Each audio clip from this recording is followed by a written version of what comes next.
Ako po ay nakatalaga sanang makapagtanong ng mga ilang bagay sapagkat gusto kong linawin sa panig ng mga constituents na nire-represent natin sa Kongreso yung bahagi ng 6.325 trillion pesos ang siyang magiging benepisyo. Ibig sabihin, ang siyang tutulay do sa panig ng mga kababayan nating nasa kapos ang buhay. May pong miyembro ng majority katulad ko, hindi na pwedeng magtanong. Puro lang po yung miyembro ng minority. Hindi po ganoon ang tradisyon namin eh. Ang tradisyon namin, mauuna lamang pong magtanong yung minority. Ngunit hindi po tayo pinayagan. Wala po akong magagawa. Ang akin lamang sanang pagtatanong ay nakatuon lamang do sa tinatawag na general principles. Para lang po yung tono ng pagde-deliberate ng budget ay mailagay natin sa wastong perspektiba. Representative Rodante Marcoleta nagpahayag po no sa kanyang FB yata to, no, na hindi pinigilan daw siyang magtanong ng liderato ng House of Representatives. Kamakailan lang ang sabi ni, di ba kahapon yata yun, yung topic natin, pinagmamalaki nito ni Martin Romualdez na lahat po ay dadaan sa scrutiny ng House of Representatives, no? Walang palalagpasin. Bakit po? Kasi ang ganda ng gustong itanong ni Marcoleta eh. 'Di ba? Paano makakatulong yung budget para yung mga mahihirap ay maiangat sa kahirapan? Hindi siya binigyan ng pagkakataon. Yung minority lang daw ang pinagtatanong. No? Kaya naman pala. Yan na lang nga yung last chance na makapagtanong yung mga congressman. Naliliwanagan po tayo sa mga tanong eh. Ang lilinaw po eh. Yun po, ako sa tingin ko mas masarap manood sa... Ito lang po, ngayong panahon lang natin nakita na mas masarap manood sa mga congressman.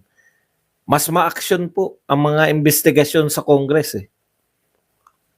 Kaysa po sa Senate. Dati po, talagang Senate po.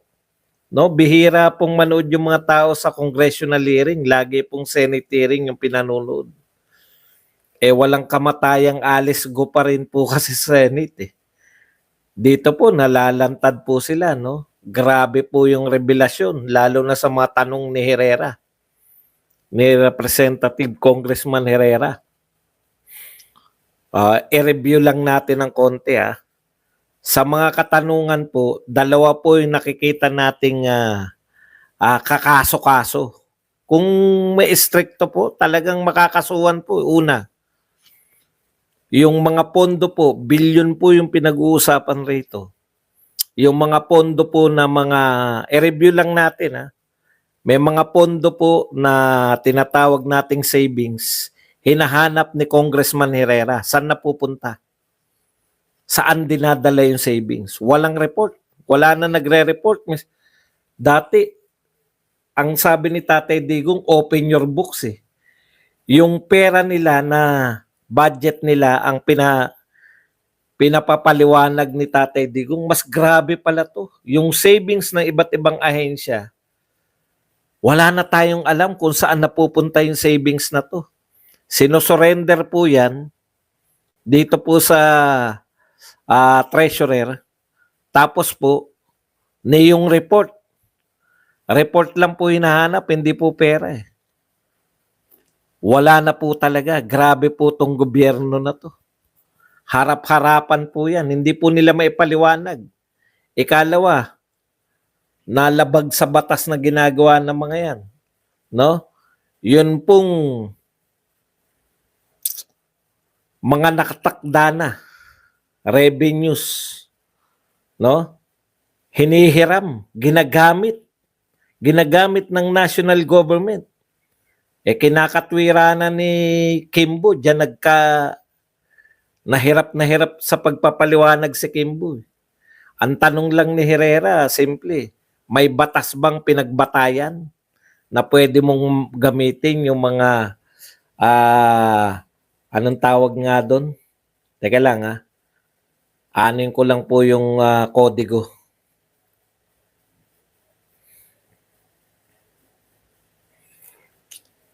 Yung yes or no na to, no? Ayun.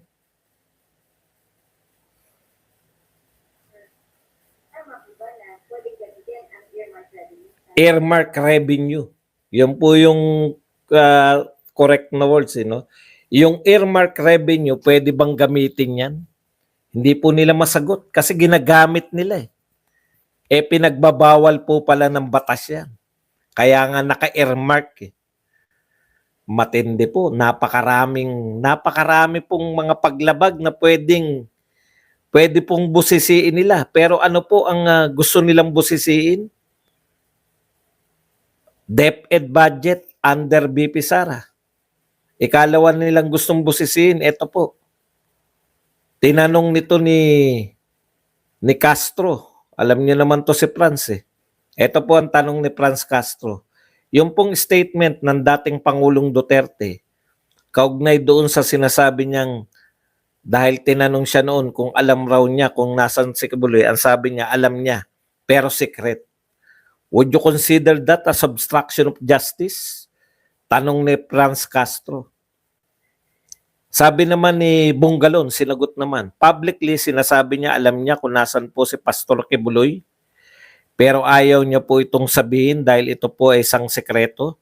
So having said that, yun po ang kanyang pahayag, lalong-lalo na siya po ay isang property administrator ng KOJC compound. So in effect, that would warrant a possible case of obstruction of justice. Possible case of obstruction of justice. Grabe, no? Ang dami nyo pong pwedeng imbestigahan. Ang daming nawawalang pondo. Ang daming maling paggamit. Bilyon-bilyon ang hinahanap ni Congressman Herrera kung saan napupunta.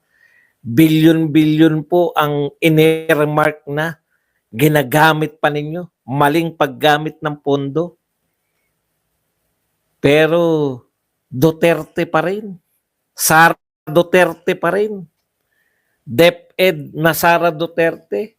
Si Tatay Digong pa rin. Nadakip na lahat sumuko na lahat si Apollo Kibuloy. Gusto nyo pa rin kasuhan si Duterte. Kasuhan nyo na kasi.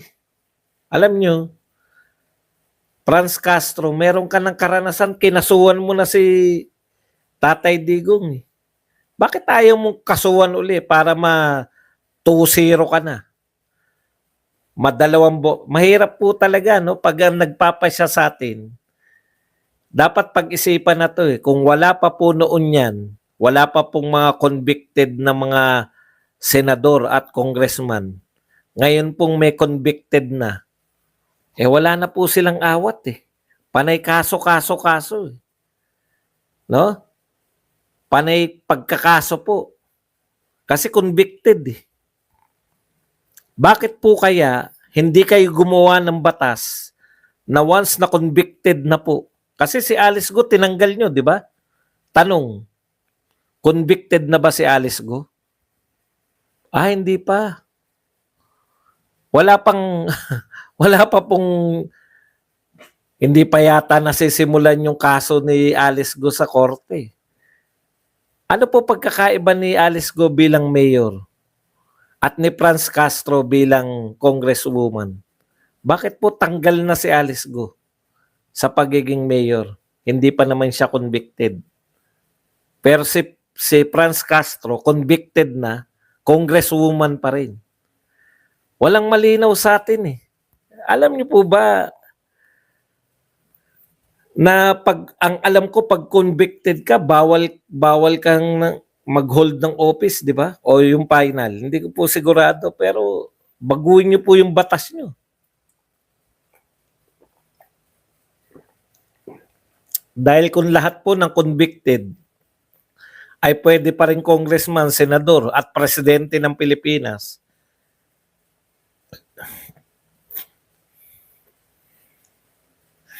ang ganda po ba kaya nun?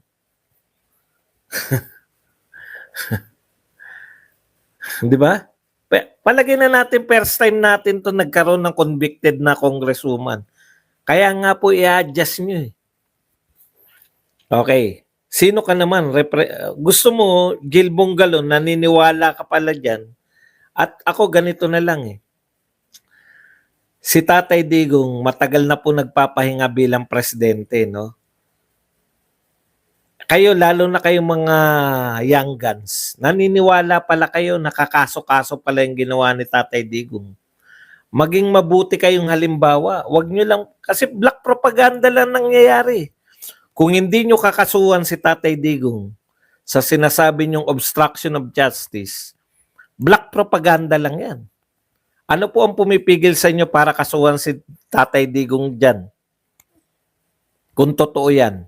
Bakit nyo sinasabi na may kaso siyang, meron siyang paglabag na ginawa? Kung hindi nyo naman kakasuhan. Di ba? Mambabatas kayo. Kaya lumalabas, lahat to, black propaganda lang laban sa mga Duterte kasi walang kaso eh.